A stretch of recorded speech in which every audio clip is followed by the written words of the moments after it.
Kita jadi pegawai negeri juga harus ada ilmu. Minimal waktu kita ngambil gaji. Lawang orang membuat minuman keras majek sama daerah. Iya kan? Kafe-kafe majelah bahwa orang yang menuntut ilmu itu ada 3 kategori.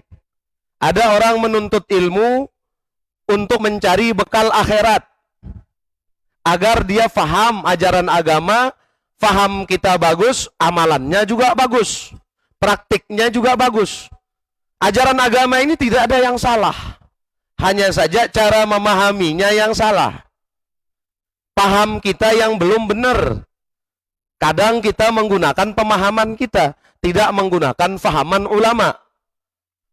Ulama inilah yang membawa warisan Rasulullah Shallallahu Alaihi Wasallam.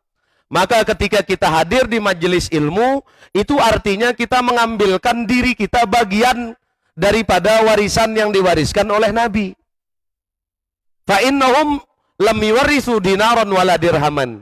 Nabi Rasul tidak mewariskan warisan kepeng benang para Nabi Rasul. Tetapi innahum warasul ilma, yang mereka wariskan itu ilmu agama.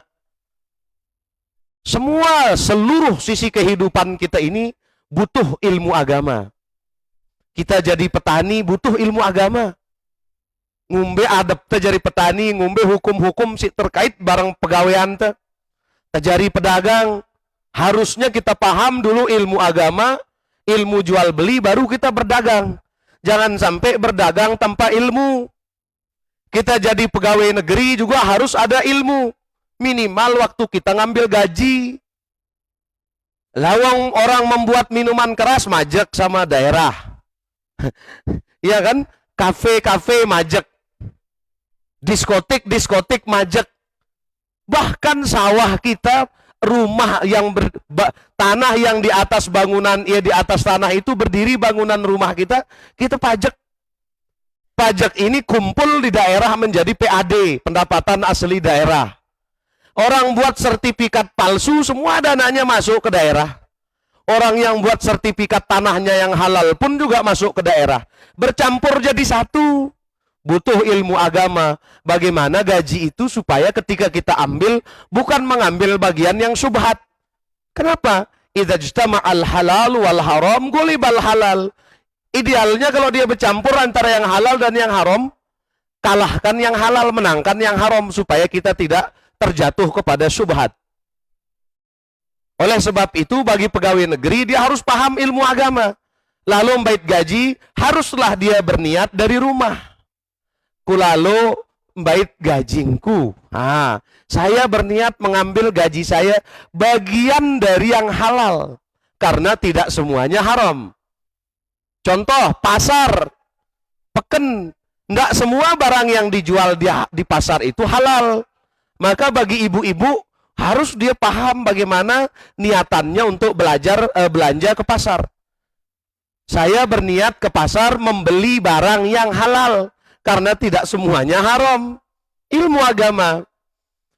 Tajari dengan tajari semama, ilmu agama. Tajari senina, ilmu agama. Mundek paham ilmu agama dengan ninante, lelah ia meriri lebale. Mundek paham tentang najis. Ngumbe carana bersin, bagaimana dia dapat membersihkan najis. Mughalazah. Misalkan ada wajannya dijilat sama anjing.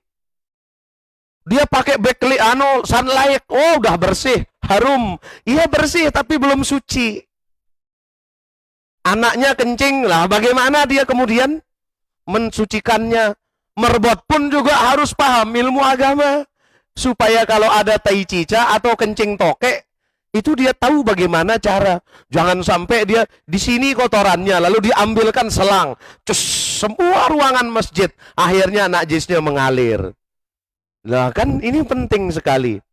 Maka oleh sebab itu, haruslah ketika kita berniat untuk datang ke majelis ilmu itu, untuk bagaimana kita dapat menambah ilmu dan pengetahuan serta pemahaman yang baik tentang agama kita.